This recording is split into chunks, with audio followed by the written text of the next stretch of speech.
everyone, myself Swapnil from Shakti Vidya Niketan Madar.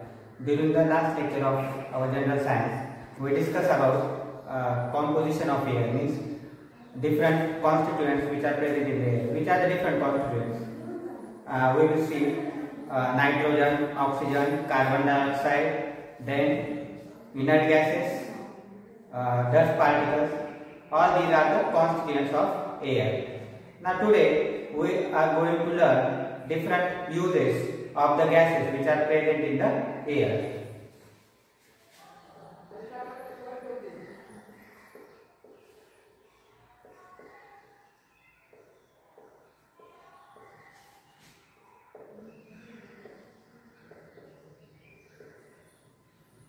Okay, first tell me which are the different gases present in the air.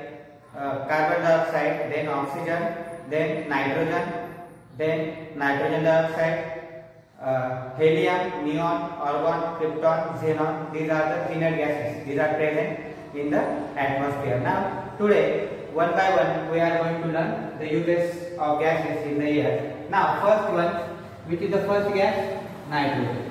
Okay.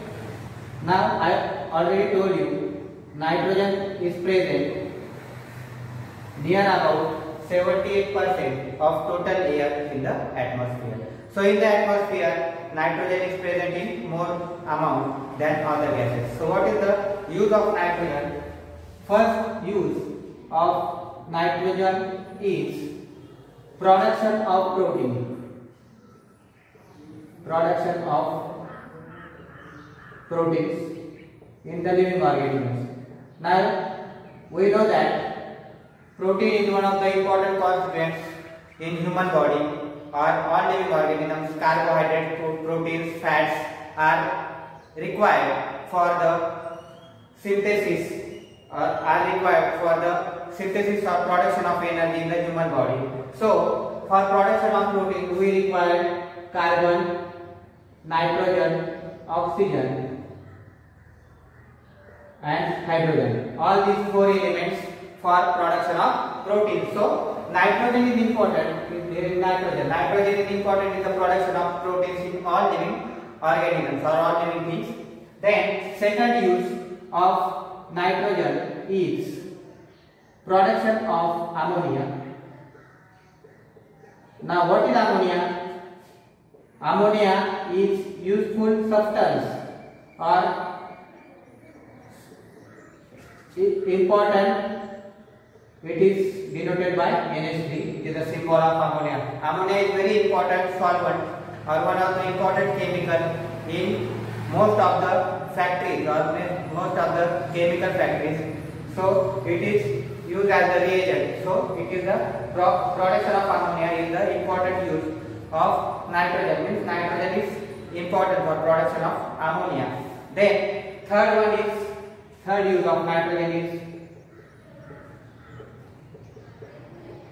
airtight packaging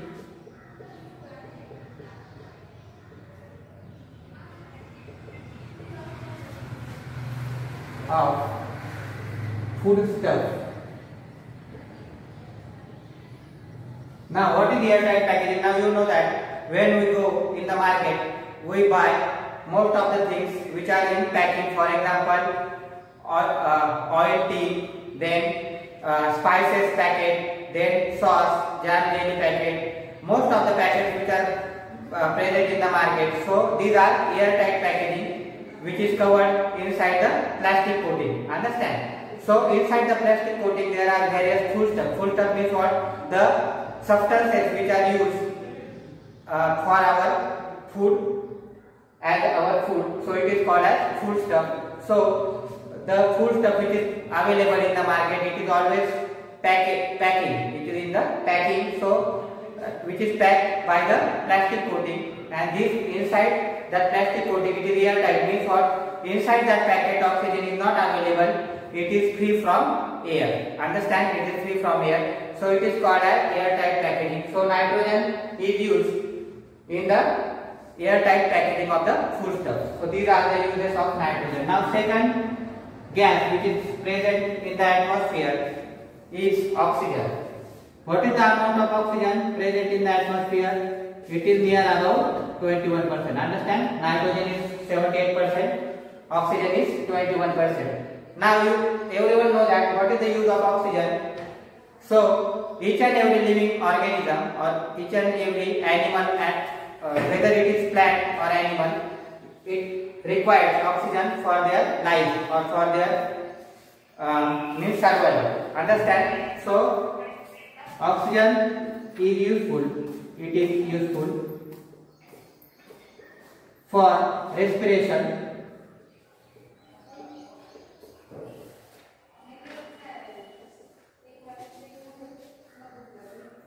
of living things, and combustion. What do you mean by combustion? Means when we burn the wood. So for burning or to obtain the heat from that wood, we require oxygen. Without oxygen, it is not possible to burn the wood. Understand? So combustion is the important process for which oxygen is required. Understand? So oxygen is useful for respiration in all living things or all living organisms, as well as combustion of wood or any fuel, due to which we get heat. Understand? So it is the use of oxygen. Then third one is carbon dioxide.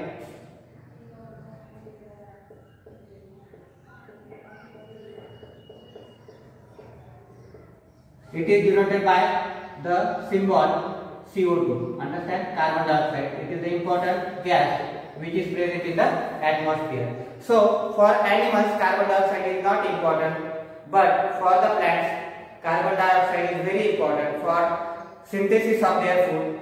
That process means synthesis of food in plants. It is called as photosynthesis. So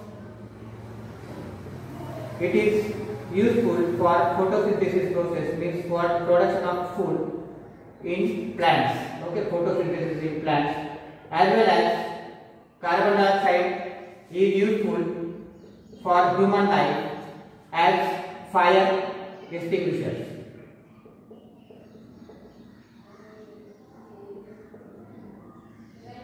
Everyone see that means when there is a burning or there is fire in any building, there means the officers from fire department they remove that fire with the help of fire extinguishers.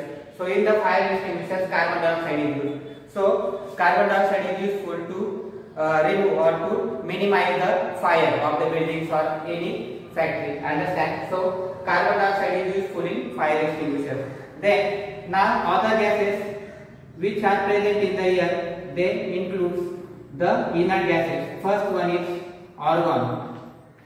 Now argon is denoted by symbol Ar. Okay, argon.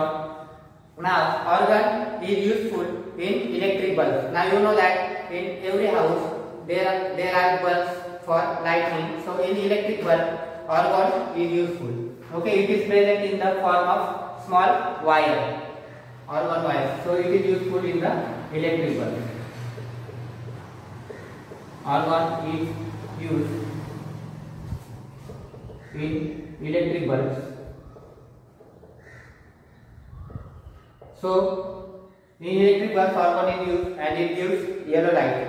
Okay. Then next inert gas is helium. It is denoted by symbol He. Okay, helium. What is the use of helium? Helium is useful to maintain or to obtain the low temperature. For example, in some area or in any place, if there is more temperature is there, then we are able to minimize that temperature with the help of using helium gas. Understand? So helium is useful for obtaining low temperature. Then it is also useful to make the shift in the air ships. Okay, so lifts are used or lifts are manufactured with the help of helium gas in the air ships. So helium is useful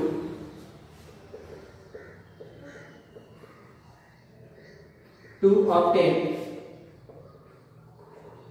low temperature and lift in air. So it is the use of helium. The next inert gas is neon. Neon is denoted by symbol Ne. It is also one type of inert gas. So neon is useful in decorative lights and street lights. For example, if there is any function of marriage ceremony or any other ceremony during the night time, most of the people use the decorative lights. You know that very well. So decorative lights as well as street light over the road means when at the night time on the road there are yellow colored lights are there. So in that light also neon gas is used. So neon gas is useful in decorative lights during many ceremonies as well as street lights. Okay. So neon is used in decorative lights and street lights.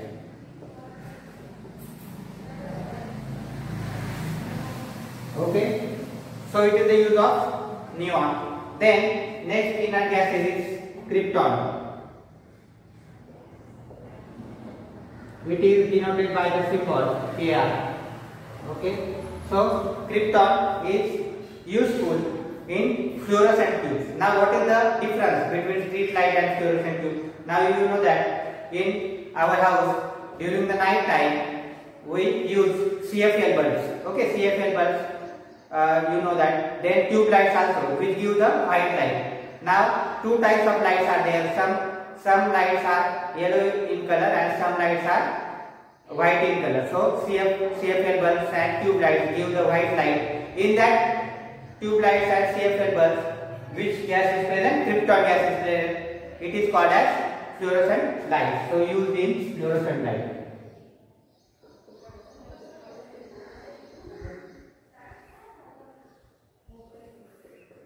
So krypton is used in fluorescent lights. Then next one is in xenon. It is also one type of inert gas. It is denoted by the symbol Xe. Okay. So xenon is useful in flash photography. Now you know that when we take a photograph by using camera or by the mobile also, there is one flashlight. Okay, when we take a photo of any people or any object, then there is a flash from that camera. Understand? So in that flashlight, what is present? Xenon gas is present. So that xenon, due to xenon gas, we are able to take a photograph of any object. Understand? So xenon gas is important in flash photography to take a photograph of any object. So xenon is useful in flash photography. Understand? So these are the different uses of various gases present in the atmosphere. Understand? So all these are the constituents of air: nitrogen, oxygen, carbon dioxide, then inert gases including argon, helium, neon, krypton and xenon. These all are the gases which are present in the atmosphere. They have different uses. Okay? Now next point we are going to learn, it is about air pollution. Now in your textbook on page number 1, first you observe that picture. Now there is one point: observe and discuss. What is the question? What is the similarity in the three pictures below? The three pictures are given in your textbook. First you observe that pictures carefully and tell me what is the similarity you have seen in that picture.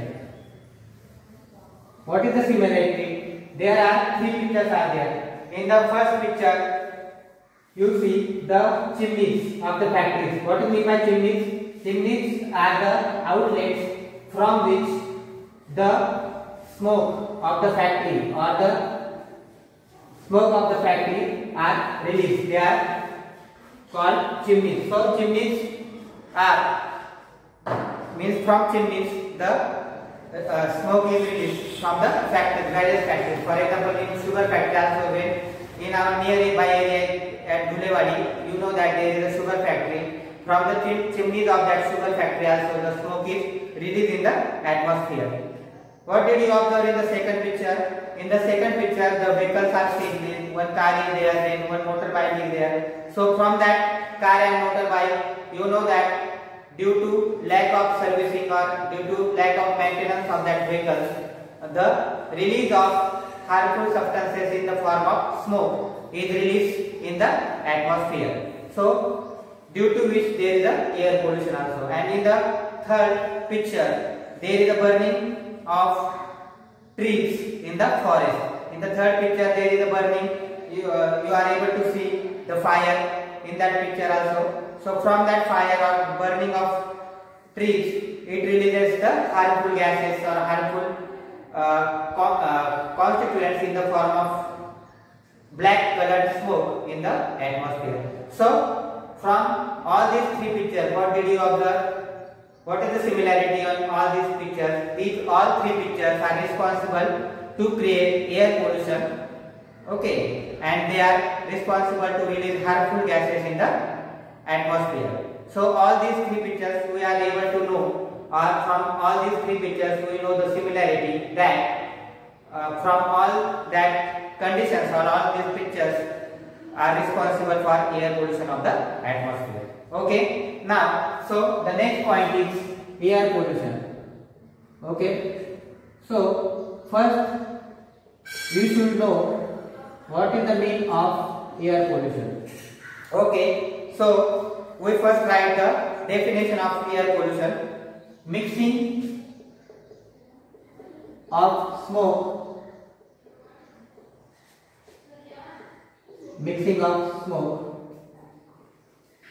directly in the atmosphere will disturb the balance between the constituents of air. So air pollution means what? Mixing of smoke directly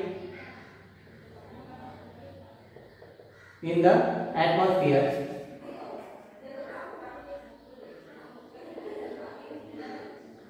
so due to which there is a air pollution, means there is harmful effect of the air. So second point, air pollution occurs due to combustion of fuels like wood and coal. Now which factors are responsible to create the air pollution in the atmosphere? So coal means some fuels. Fuels means what? The substances which are useful or which are responsible to create the fire.